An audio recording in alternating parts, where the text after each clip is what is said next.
Assalomu alaykum aziz o'quvchilar, bizani ko'ruvchilar. Bizani bugungi intervyuimiz juda ham qiziq bo'ladi va bu esa LeadGlobe Association'dan, ya'ni Eduvon va N-Factor'ni eng zo'r loyihalarni, ya'ni o'sha o'quvchilarga, studentlarga, ya'ni o'qishga kirish, grantlar yutish yoki shunga o'xshagan chet elda yashab kelayotgan odamlar, professionallarni biz bugungi intervyumizga chaqiramiz va bugungi eng asosiy bizani mehmonimiz Miss Leyla bo'ladilar. Yani Leyla Hakimova. So, dear ladies and gentlemen, today our interview is going to be very interesting. And our project is LeadGlobe Association. And it's one of the projects and one of the minor and the major projects of N-Factor and Eduvon. And guys, I would like to now to tell and introduce one of the best person, honorable guest of today's our interview, Miss Leyla. Leyla Hakimova. Please, attention. Oh my God. So, Miss Leyla, can you tell about yourself? Hi. Who are you? Hi there. Hi, how are you doing? I'm doing great, thank you. So You introduced me so beautifully. I'm so much touched, you know. Thank you. So, as you have introduced yourself, I am Leyla, and I am recently I'm recently graduated student, and I've done my bachelor's degree in Malaysia. I was doing it in journalism. The university name was Siaman University, Malaysia. And after my graduation in 2022, from this time on, I am a teacher in language center called Newcastle School.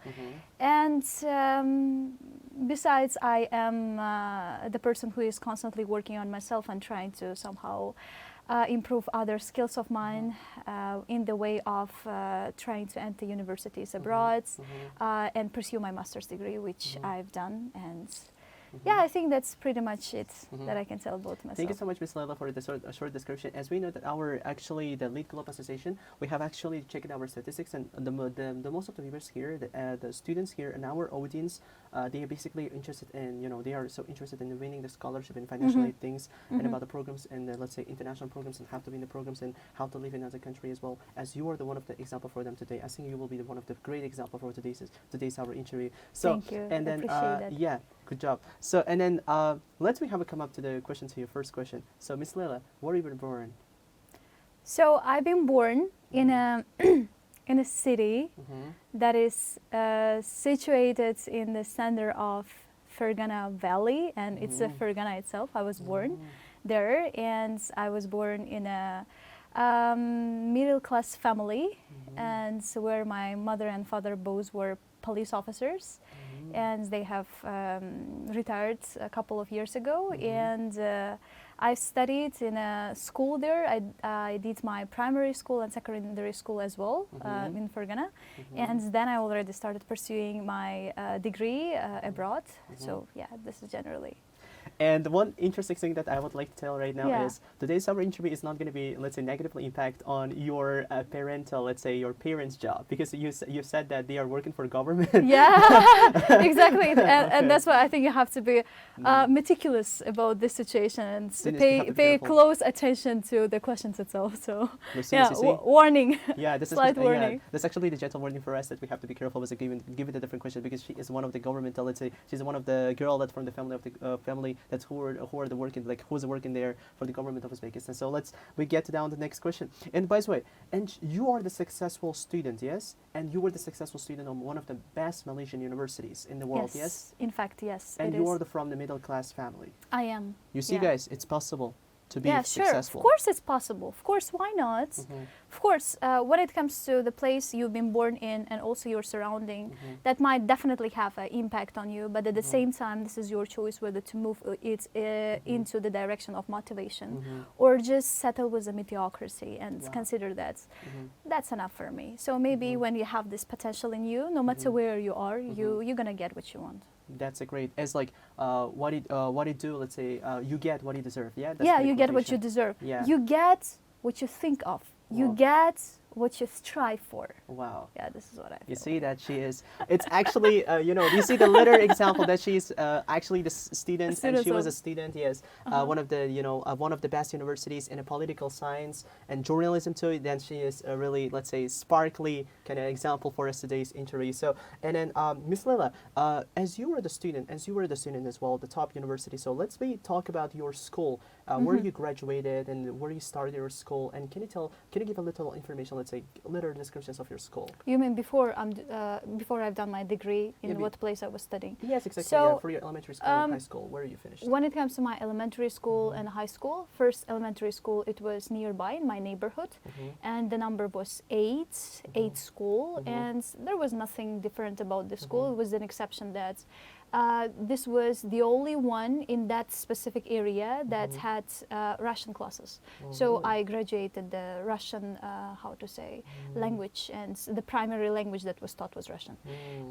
The same goes for my college. I've done my, as I know, it's called high school.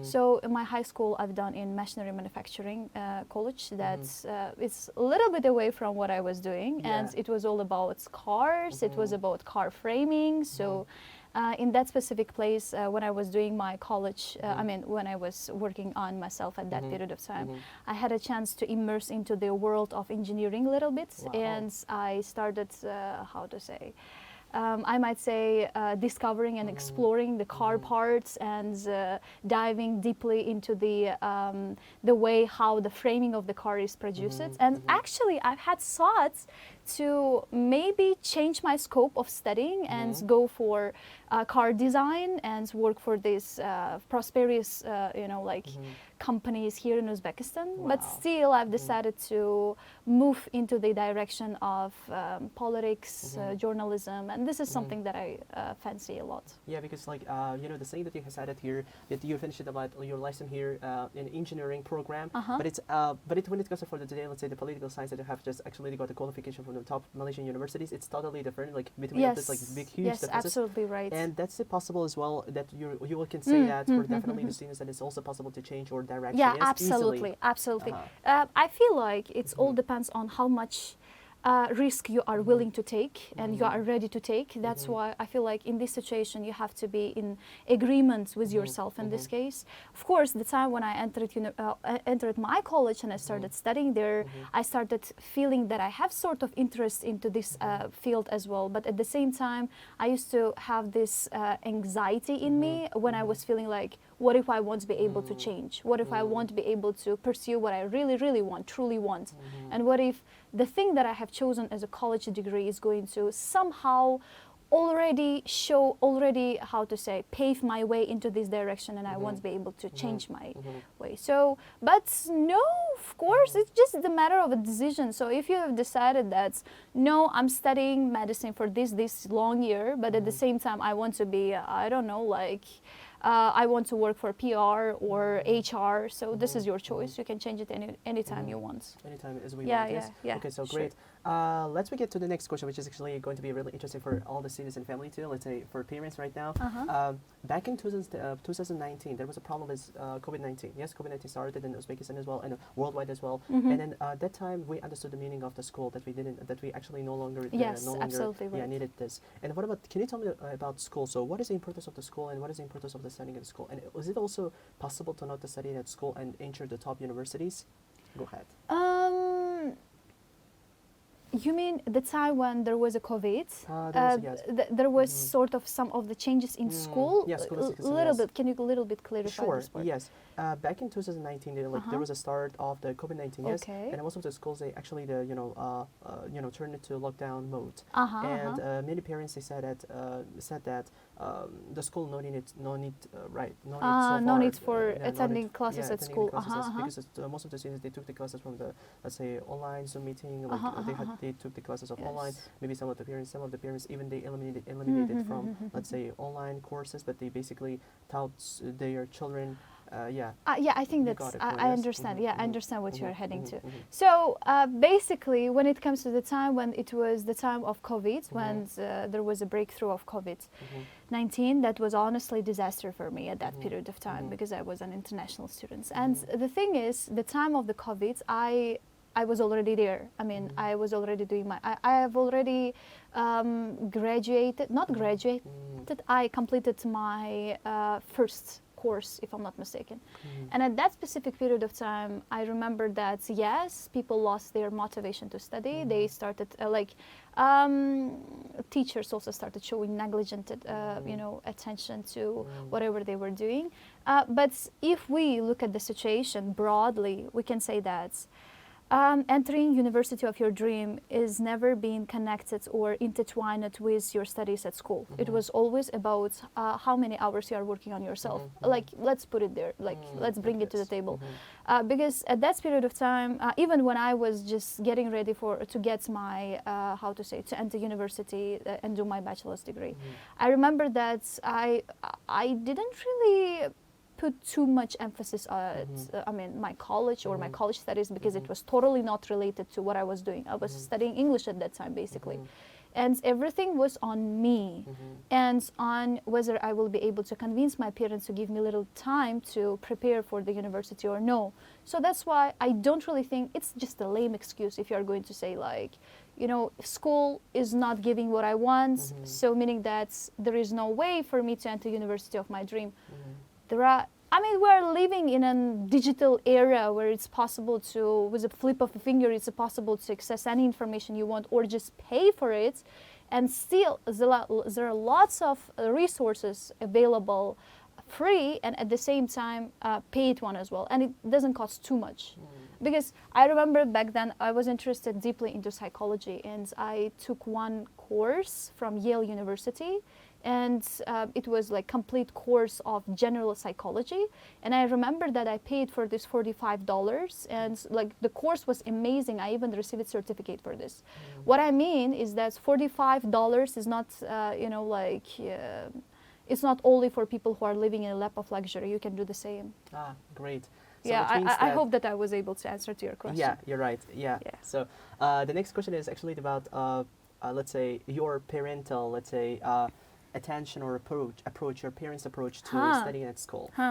We know that, like, in the COVID-19, let's say, back in 2019, I saw that also there was a meme, and that the parents actually putting under the pressure the children to do the homework and assignments. And what about you? And what was the approach of your parents to your study, your education? My parents are typical parents who want their children to achieve his or maybe their goal. That's, every parent has his own vision on children. And I feel like my parents weren't super strict on me.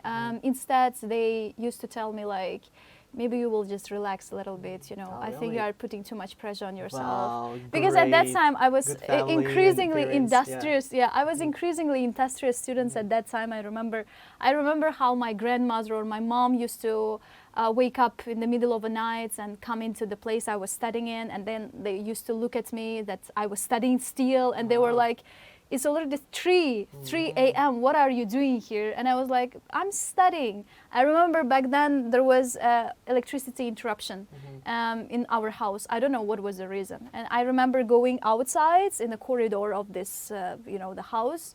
And under the light of this corridor, I was doing my, assignments and homeworks and all other things. And I was like, I am myself was too much interested in this thing, and my parents wanted me to relax. They wanted me to have an ordinary life,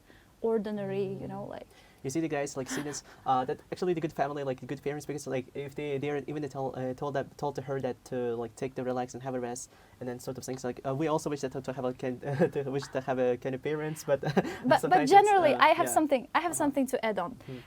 This is connected with, we directed our question to parents. I feel like parents play a really important role here, because parents might have their own vision, and parents might feel like, come on, what kind of Yale, what kind of university abroad? Look at me, who am I? I'm just a worker here, and I just have a realistic perspective. And I think these words, when parents are telling that you have to have realistic perspective, is going to forever shut down all the aspiration of your child and sort of break the wings that haven't even had the chance to fly, and that's why I feel like even if you think that it's a madness, the thing that your child is talking to, try to believe and try to support and say that, okay, In case you fail, I'm here. I'm gonna support you. I think the support is the only thing that parents can do. You see, guys, here is a quick motivation.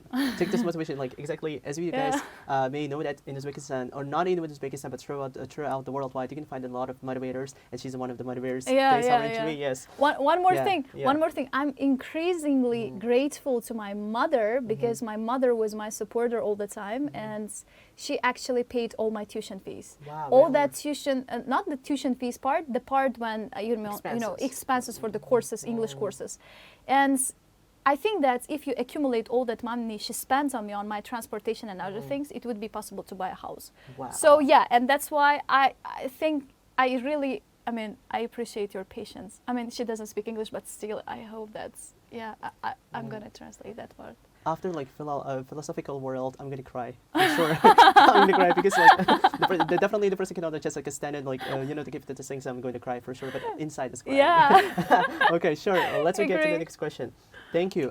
Let's get to the next question, Miss Leyla. Okay, can you tell about your studies, let's say, in Malaysia? So one of the top universities in the worldwide.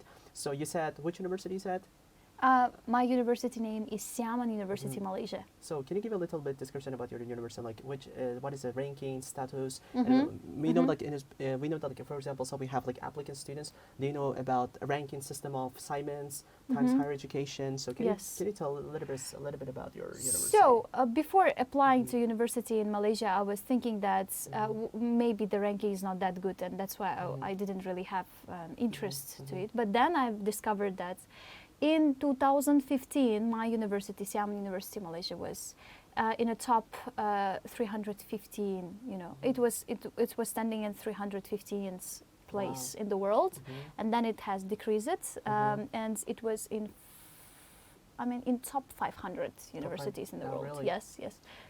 Up to now, it is still remaining in the same place.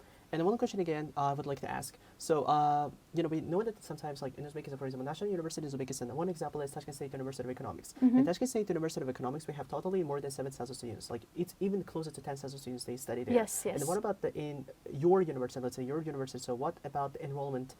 Enrollment rate. Yeah, enrollment rate. So, I should mention that when it comes to the Xiamen University, it has the main campus is situated in Xiamen province in China, and when it comes to the Malaysia, it's just the branch of it. And if I'm not mistaken, the inflow is, there are currently 5,000, 6,000 students studying there. And I'm not really sure about the number of enrollment rates. Maybe it's around 1,000. Yes. The one really funny fact and info, like let's say the question that is actually the reason from the interview is the students, let's say, what is the acceptance rate of your university? Oh, the acceptance rate is super high. Super high? Yes, the acceptance rate has to be high because the university itself is really working on its marketing, and they are offering a pretty nice, condition for students to enter. Again, I really not sure about the exact numbers, but as far as I know, like more than 50% of students more than 50% of students that aspire to study there can do that. Wow, that's a great. Yeah. So which means, let's say, if I will have my documentation, let's say, if I will try to collect my documentation, all the things which is actually very, let's say, contingent to my admission requirements, then I can apply to the Islamic university, can study there. Yes, absolutely. So we move to the process. We move to the very core part of our interview. Yeah. So, and can you tell us and can you tell students how to apply for Malaysian universities? The process of applying to Malaysian university is much easier in comparison with European countries, especially where there is a lot of bureaucracy. And the same goes to the USA as well. I think it's pretty much straightforward application process where you are applying online, and after you are getting your admission.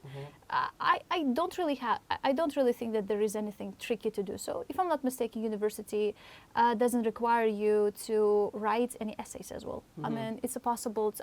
I know that for most of the students, writing essay is quite a hassle, but for my university, you don't have to do that. And in case you are working with an agency in order for you to apply it there, it's the process is going to be even easier. It's going to speed up. Yeah. Why I'm asking this question so far, like as far as I know, I also was accepted to different universities in USA and the UK as well. Yeah. And then like for US universities, so you have to write the motivation letter in person Yeah, statement as yeah, well. yeah, At yeah, the same yeah. time, you have to apply other things as well, like little questions, like common up questions. Yeah. And then you have to complete these things as well. And in Malaysia, so which means you have said it right now that it's not very required to students, Yeah. required for students to apply and to write the letters. Yeah, or there it is no need for the letters, but mhm. that's going to be extremely beneficial if your school score, school grades are quite good. I mean, let's move to the question. So yeah. like you're so deep inside, yeah, Yeah, you're going sure. so deep. So and the next question is wanted to ask you this question. This actually the part of this question. So you have just that you were going to answer this question. So what actually we need? So which documents we need? I know for sure that students also know for sure they need IELTS. Yeah. Which is really hard and good, as like we know that it has become a common type of topic and question. Let's say problem for students to get IELTS, and we need transcripts. And what do you think? Is this so? When it comes to the university, my university, you are actually required to have IELTS. And at the time when I was entering university, it was in 2019. It was possible to study even without IELTS when you had your examination, internal examination. The same goes to present day. So if you don't have IELTS, in this case, you are welcome to university, but to study foundation. So conditional offer. First, yeah, it's not really conditional offer. It's just you have to complete the foundation course. What about band score of IELTS? Band score of IELTS, it starts with 5.5. Wow. Yeah. Really? Yeah. Good. Yes, 5.5. It's, I mean, doable. Come on, it's doable. But there is one thing that you need to keep in mind. If you are the person who wants to study business, or the same goes like literature, English literature, or journalism, you have to consider that your level of English has to be acceptable. I mean, you are going to lose your years if your English level is low, and even if you have, 5.5, but you still have time to improve your language, do so. So, yeah. That's great. So the next question is, you said about IELTS, yes? And what about transcripts, attestation? So we know that Uzbekistan we have like when we finish the high school, so we try to get the diploma. And what about GPA? So we have GPA scale system. So can you tell us what is your GPA and what is the importance of GPA and what actually students they are required to have a GPA from the GPA scale? What score they should have? Thank you. Thank you so much for your question as well. When it comes to this education system here in Uzbekistan, it has a striking difference. If we compare it with other countries. For example, in Malaysia, it's not easy to get 5. I mean, if we speak about Uzbek system and compare it with Uzbek system, or as we say GPA to get 4.0. But in Uzbekistan, it's possible, you know. Yeah, in Uzbekistan it's possible. Yeah, yes. And you don't have to study for 9 hours for you to get all of them 5. I mean, what I'm talking about is total of 4 and 0. CGPA. So here, Uzbekistan's education will really help you. Get yours. Make sure that your scores are correct. Make sure that it is all of them 5, and then you're gonna get 100% scholarship. Yeah, from this, from the opinion of yours, like you said, that Uzbekistan is a good country to have a good say score of GPA. Yes. So which means you also got 4.0 out of 4.0. So great! Wow, such a good GPA score. So let's move to next thing. I'm a good student. Yeah, so great. We know living in Uzbekistan is one of the good let's say thing in the world, let's say, because we were born in Uzbekistan. And what about a country that you have never been to? We know that Malaysia, that once you've been there, you study there, and you're in Tashkent right now. So what was your first day when you arrived in Malaysia? I was terrified. I don't know why. Actually, I know a couple of reasons why. Because for the girl who has never left the country before, flying for 8 hours was a transit to Singapore, and then flying to Malaysia, and then just getting out of the car and feeling the air, that's this increasing level of humility. That's humidity, sorry.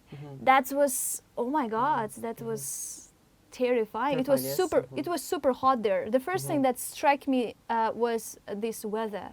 It was super hot, the first thing. And the second thing is that a lot of strangers, smiling faces, but strangers. So I felt I felt super uncomfortable, and then I have realized what the homesickness actually is. What is it like? What's home? How to say?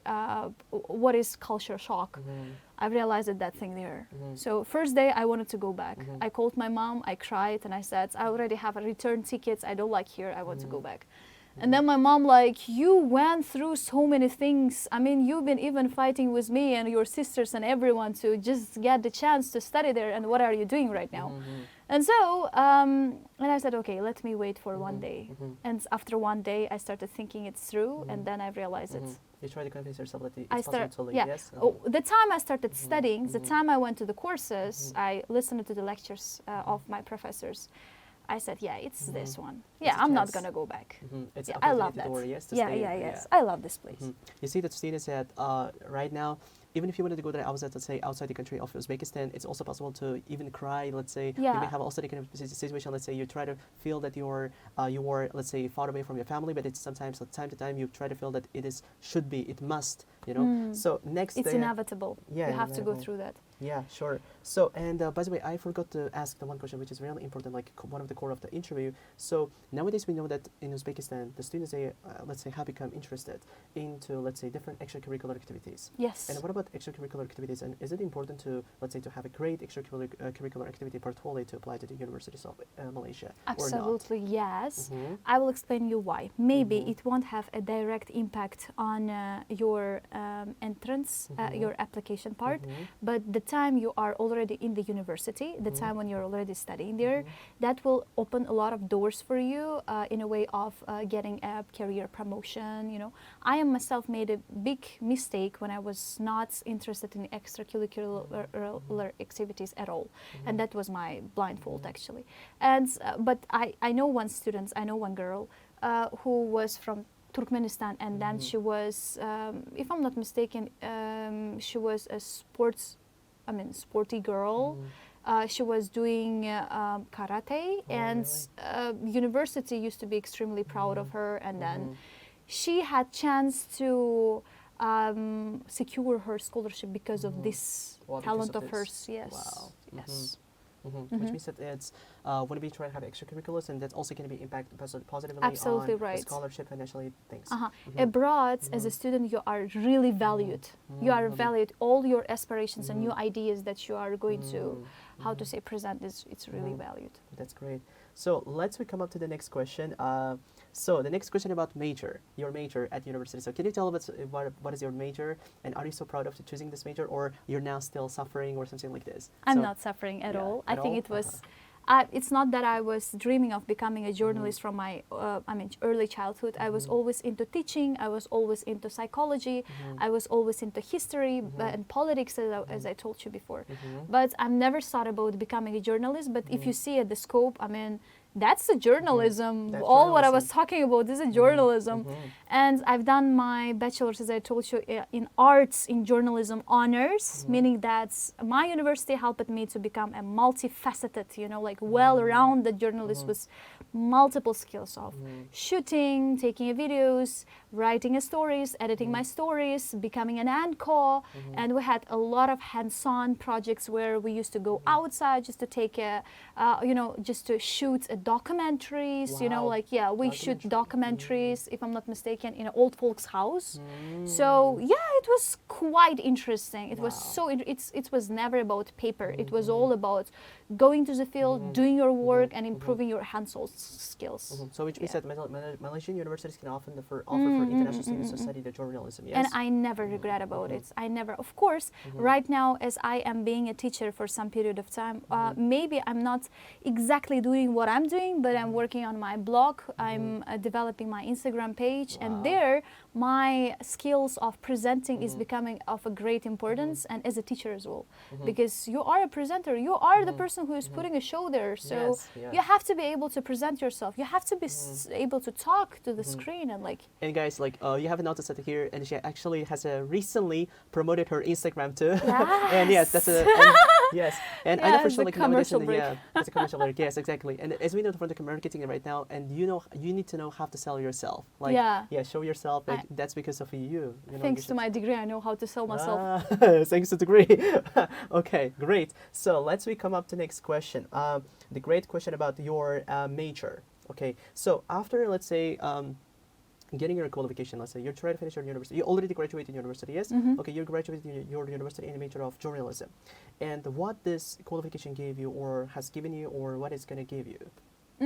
As I have already mentioned it, my qualification gave me lots of hands-on skills. Hands-on skills, exposure with people of, with professionals of their field, because I remember I used to have my lecturer, he used to take the course of interview for journalists, and Chandra Sekhoran, he was an Indian professional. And then I know that he took the interview from the King of Malaysia. Oh, really? Yeah, so we'll be working with very high professionals of their fields, and I'm so happy for that. And so what it gave me confidence, it gave me skills that every journalist of 21st century needs. It's not like you are just working for a newspaper and done. You are just publishing stories and they are explaining you the structure of the story. No, it was generally about journalism. And it's helping me in the sense of, as I told you, in the sense of exposing myself to the media world. And on the other hand, I am about to think of my own blog and then think of continuing my career as a copywriter. And so, yeah, I already have qualification. I can go for it. That's great. And why I have raised this question, because why nowadays in Uzbekistan, not even nowadays, but that's from the very past years, students when they study and when they finish it, graduate at Uzbekistan National University, let's say, which is maybe Tashkent State University of Economics, or maybe Tawit University. When they finish the university, they don't know what to do, like, because they have a qualification on their hands and they looked for the qualifications. And they say, oh, my qualification is IT technician, and I don't know how to find a job, and I don't know how to be in a profession in my field because we don't have a job. So, and what about your field? Let's say your qualification of journalism in Malaysia. Let me tell you something first. I just want to approach this question from a little bit different angle. It means that you don't have to be sure that you have figured out everything. You don't have to tell yourself that, okay, once I graduated means I'm going to do that, or once you are graduated and you are perplexed about what am I gonna do, is it really what I want? Maybe I should go and play safe. I mean, you are in the right direction. We all are boiling in this uncertainty. So if you are uncertain about it, it's totally normal. It's not just about getting education in Uzbekistan or abroad. I'm the person who graduated university abroad, but still I have my own insecurities in terms of my career. So it's totally normal. That's the first thing it is. And the second thing is, it depends on how well you studied, and it depends on how much love your lecturers or your education institution put on you, because after some period of time, even though this field is not interesting to you, maybe there was something that's, how to say, touched your soul deeply, and then you are continuing in this very direction. So it's hard for me to answer to this question, honestly.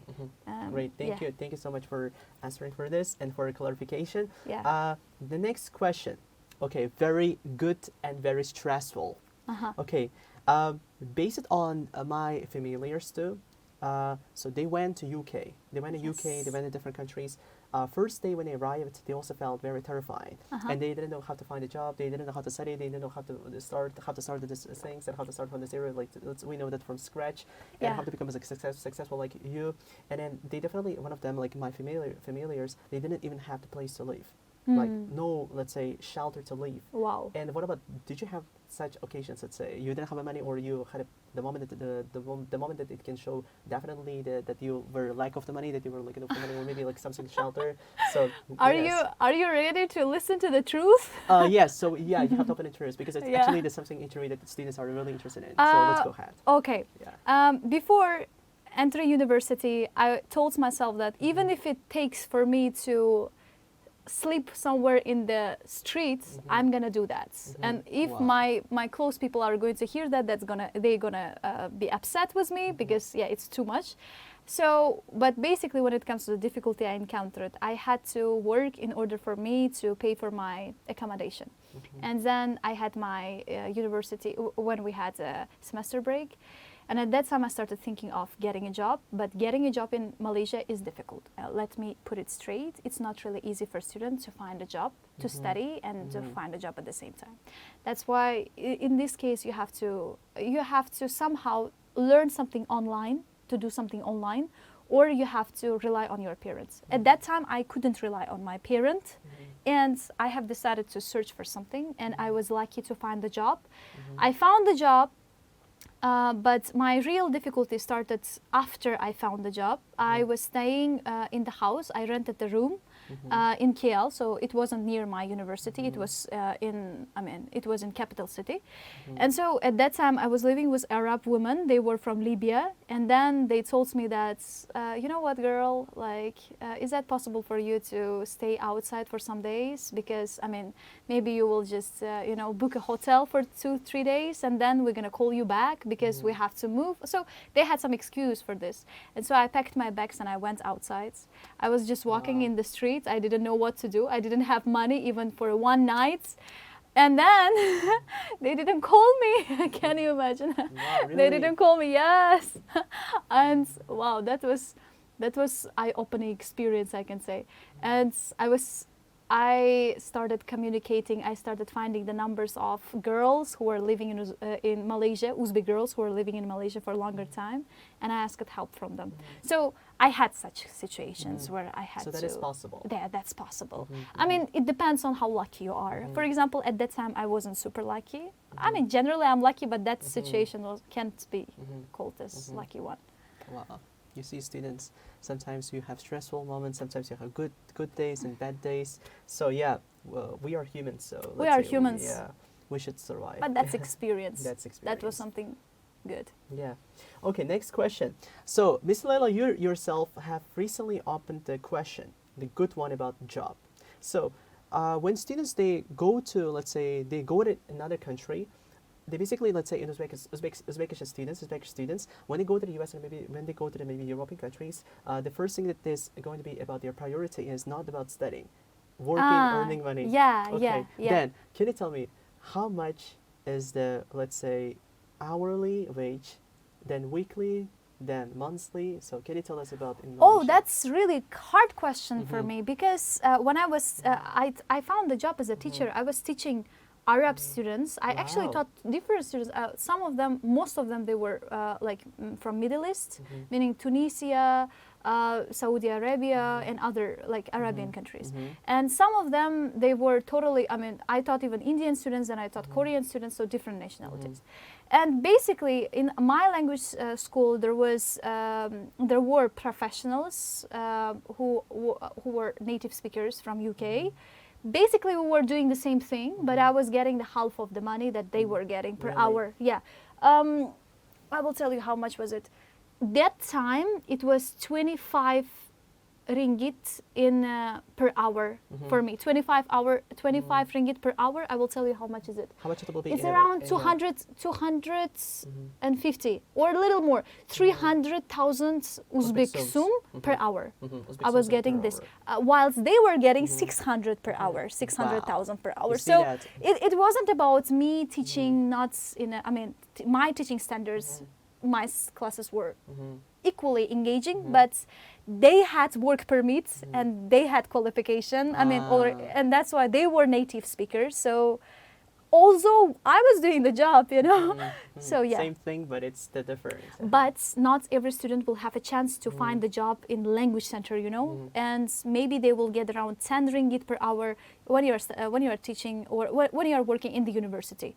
So 8 ringgit per hour, but that's not too much, it's not too much, unfortunately. Okay, let's say that we have, let's say, 10 ringgit, you said.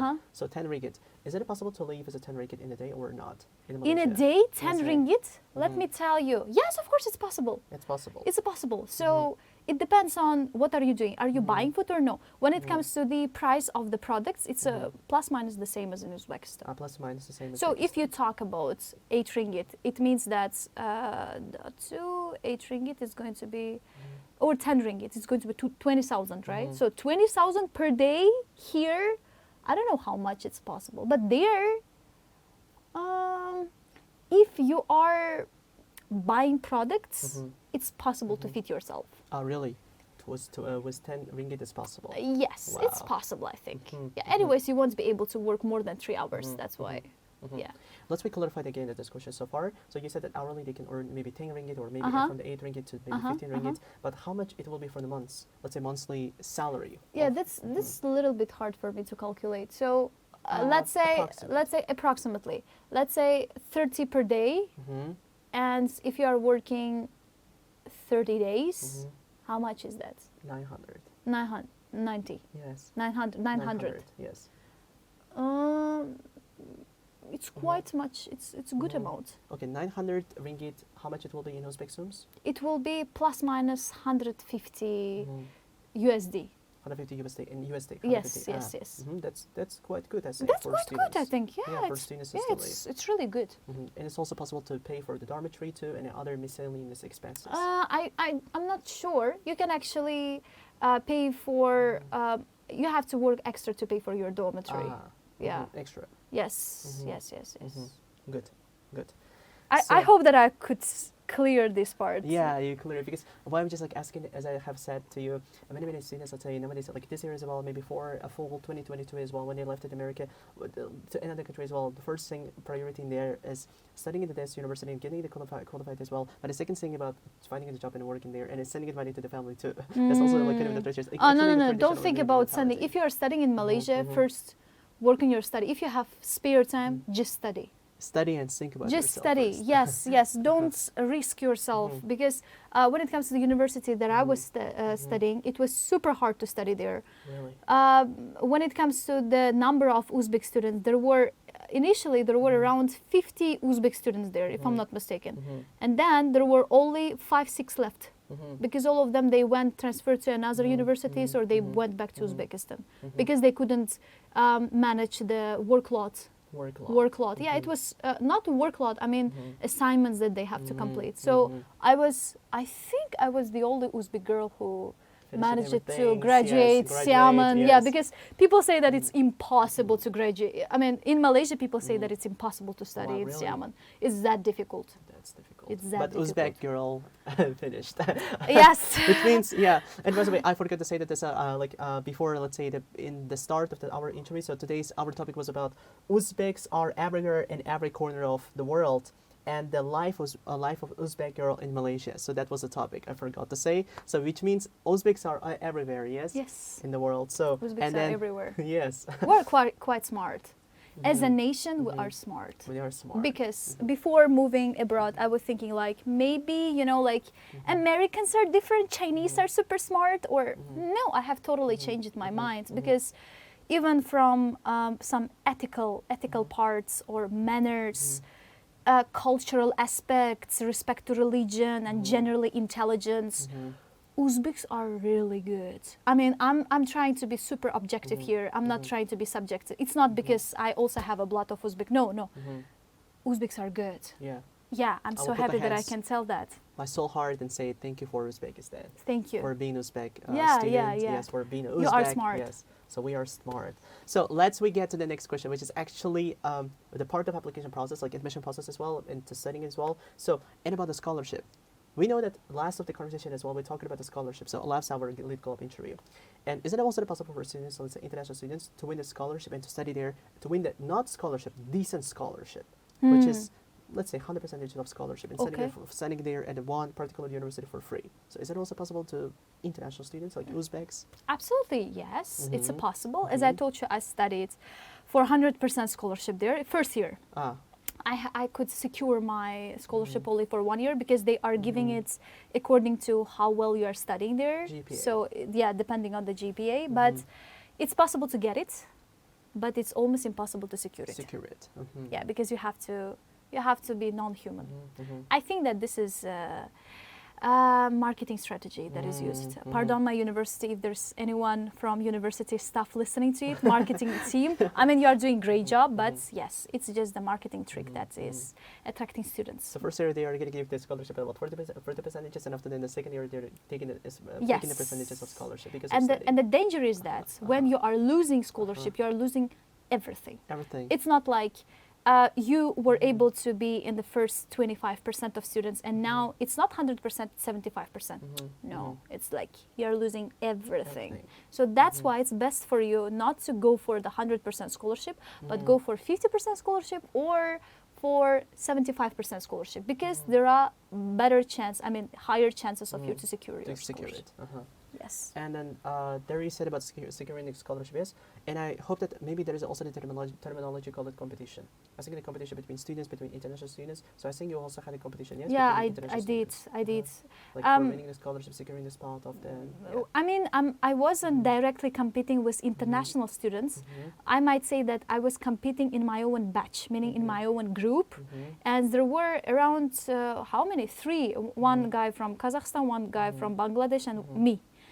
From Uzbekistan, and that guys, international students, they couldn't secure anything. They couldn't pass their examinations, and they left back there to their home countries. Yes, and there was no international students that I can compete with. It was just the smartest Chinese students and the Malaysian students that I have to compete with.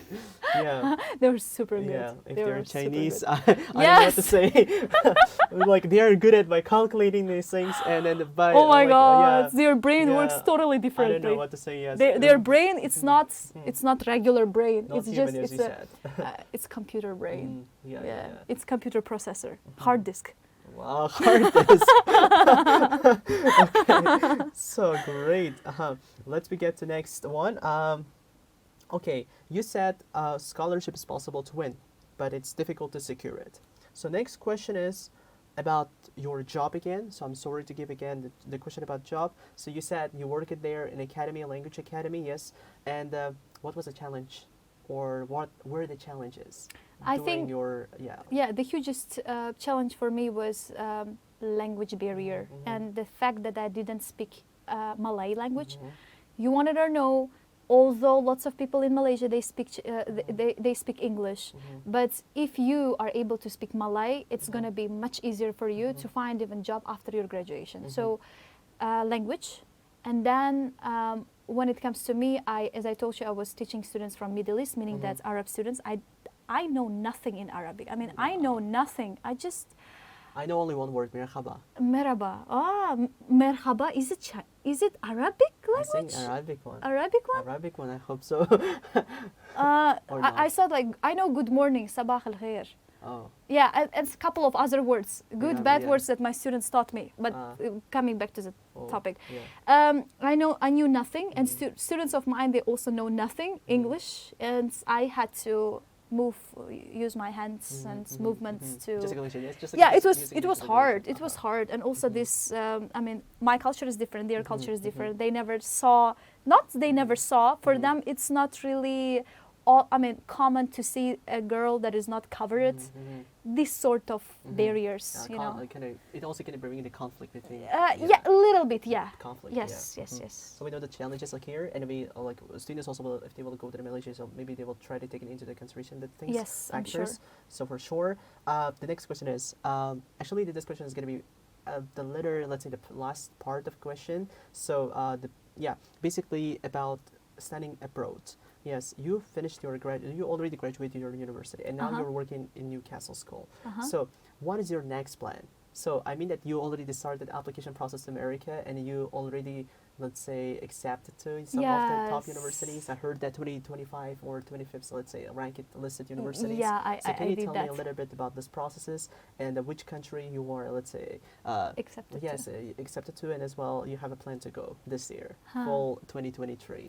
So generally, I am honored to say that I was accepted to more than 9 universities in the world. Most of them, these are universities, top-ranking universities in UK. Some of them Reading, Leicester, Roundabout, and other universities. And also, I was accepted to the university in USA. The first one is Arizona University, and the second one is South California University. That is in 25th place in the world. Oh my God! I was like, but the application process was different, of course. For example, application process for the UK was much more straightforward in comparison with the US one, because in the US one, I had to go through lots of assessments. Yeah. That includes not only writing just an essay or coming up with necessary documents there that you have to. I mean, there will be a list that you can understand yourself, but they have asked me to enter the meeting room where I was answering to the questions. It was like an interview. I was asking to the questions related to the field I was applying to, and I also was timed to write an essay. And I wrote 500-word essay, and I mean the time. I mean they have their own time slot. They gave me the topic. Everything was like. Super difficult, honestly. Also, just like compare this one, like in a contrast, you said that you applied to the UK universities and as well US universities. And can you tell me which is it easy to apply for? Because nowadays we know that UK university is actually possible to apply because we need to upload the materials and sort of things, and then we wait them until we try to get the offer letter. Yes, but when it comes to American one, we have to answer the psychological questions as well, and consent and questions, and the personal statement, sort of things like motivation letters. So can you tell us which is easy one? I think that when it comes to UK's one, I know that when it comes to education standard there is high enough, considering the fact that I applied universities that were high ranking, and the process there, it's very straightforward. It's straightforward. Of course, you have to work extra for you to get a scholarship. They have their, I mean, separately they have scholarship requirements, but applications process is similar. Once your documents are ready, you can apply to up to 3-4 universities at the same time in one shot. But it won't work that way when it comes to US universities. So do we have like a special application platform or a sort of thing? Because maybe if the students also will be interested to apply to as the same as to Malaysia University and to American top university, let's say American and UK universities. So do we have like special application form that students can use this? Generally, when it comes to UK universities, it's best for you to go for official website of the university itself. This is what I feel.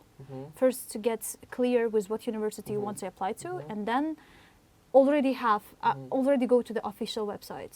But when it comes to USA one, especially if you are applying for bachelor's degree, then Common App is gonna be your, yes, it's gonna be your guide. And I mean, Common App is super convenient. I think this one. But yeah, the rest is. Yeah, the rest is just going to the official website and apply there. Great. Let's get back to questions. So we've been talking about where you are going to study this fall 2023. Yes. So I also applied to I also applied to university in Italy. That is, if I'm not mistaken, it was in third place in Italy, right? Not sure. I think the second. Oh, it was in second one. Yeah. Oh my God, I just got to know about this one. So it is La Sapienza University that is situated in Rome. I entered. I applied there and I received confirmation letter and pre-acceptance letter first. And now after I settle with all my documentation, I'm going to get pre-enrollment letter as well. Wow. And my field also directly connected with journalism. It's also about international cooperation. Political science, international cooperation, and generally science. Political science.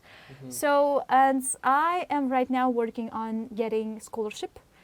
Because the process of getting scholarship is separate, but something that is super wow about Italy is that they are providing first with 100% scholarship and also with additional amounts that you can use for yourself that ranges from 3,000 euro to 7,800 euro.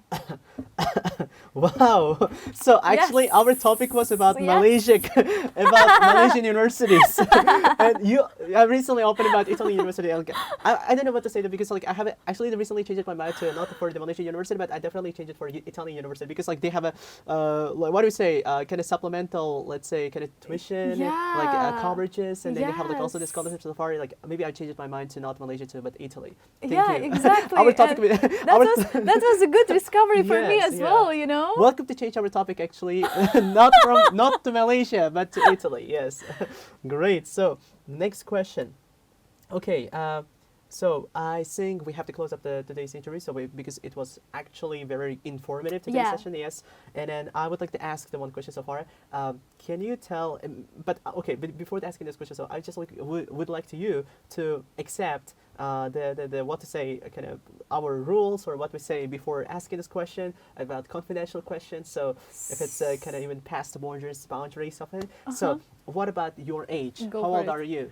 I am going to turn 26 in August. I'm 25 years old. 26. Oh, yeah. And are you? So do you regret or no about that? Regret of becoming 26? I have no yeah. choice. I have a choice. Yeah, I have no choice. It's life. It's life, yes. And the next question is about the 25. Like you said, the 25 right now, and then you will be turning to 26. So, and do you have your family? Let's say. Are you married? Are you married? Yes. No, I'm single. Yeah, I'm single. I just want to make one additional part in this. I mean, the time when you asked about my age. Generally, if you look at this history of my education, my academic history, I should have, how to say, graduated much earlier. But we have to take into consideration the fact that I failed my university examination 3 times. Yeah, because first my priority was entering university in Uzbekistan.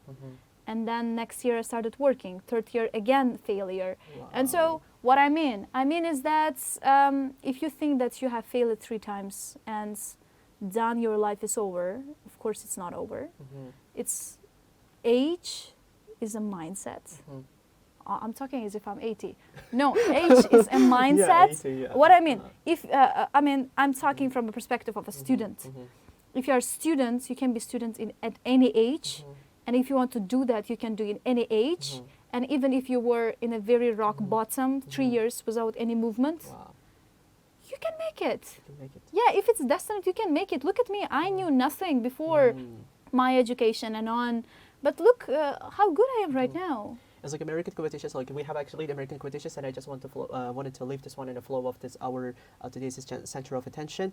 Americans, they say you can make it or to break it. Yes. So which means you should make it. You should make it. If you can't, Sure, so sure. we break it. Giving up is also difficult, and continuing is also difficult. You are just yourself choosing what's your difficulty. Yeah. You know. Let's go back to the question again. So, are you married? I'm not married. You're single. I'm single. So what about your plans? So for next. My plans. Yes. So far, no. So far, I am concentrated on my study, but inshallah, when it will be time for me to find the love of my life, yeah, Wow. I will be committed to have a relationship. Do you have anything to say for audience? In terms of what? In terms of your, let's say, marital status. Marital status? I'm Anything single. I'm not single, but Yeah. anything else. I don't know what to say. You don't know what to say. I don't know what to say. I just can say that I don't know what to say. Okay. Then, in terms of advice. Advice on what? For students about this. Okay, let's have a water. Yeah, have a water. Have a water. Okay, in terms of studying in Malaysia. And We jumped back to Malaysia now. Again, yes. Okay. What about your advice there for students? Say, let's say, if they want to study in Malaysia, so what they should do, and yeah. Go for it. First, find the person who really knows that. If you are finding hard to think about and like getting advice in terms of my university that you want to apply to, you can actually, how to say, directly contact me or anyone from Would here. be great, This team. yes. Yeah, we are open. We are open to help. It's pretty straightforward actually. And if you are finding any kind of difficulties with application process, it's solvable. It's not the university like in USA or something that way. It's possible, and you can choose any time of the year. It's not like it's only fall, it's only spring. No, you have different slots where you can apply for, and just go for it. Just believe in yourself, go for it, and be committed to study hard. Be committed to study for hours and hours. Then that's gonna really work well. So it would be great if you will try to leave the contacts as well yours, because if they will ask about the questions of how to apply to Absolutely. Malaysian Yeah, universities, sure. I'm and let's open. say have the application process as I'm well, open to maybe help. yeah, as we know that we have different challenges there. So that's the Yes. thing that will also contact to you. So thank you so much, our friends, students, for today's interview. Our interview was really informative today, and we discussed a lot of things about the personal questions as well, and we discussed about how to study there in Malaysia and how to win the scholarship and all the process, process. And you guys, if you have any questions, so you can also write here in the comment below. And if you have any questions, so you can also directly write to the Miss Leyla. We will try to leave the contacts of Miss Leyla too. So, and Miss Leyla, you have anything to say for our audience, or you want to say bye only? I want to say thank you for listening, and I'm glad Thank you that so you much have for you welcomed too. me here. Thank I'm you. so much happy. Thank you for you. every question of yours. Thank you. And I Yes. just wish good luck to everyone that has the idea of entering university of his dream or just becoming the best version of himself. I hope that it's gonna work out easier and better, you know. Thank you so much, Ms. Leyla. Thank You you. were the motivator for students. I think you were the motivator for students. Thank you so much for your time, and thank you so much for your effort today, collaboration as well. And we are looking forward to working in another projects as well with you. So Yeah, thank you so much. Thank you. Guys, thank you. All the best and bye. You can guys do it. Thank you. Thank you.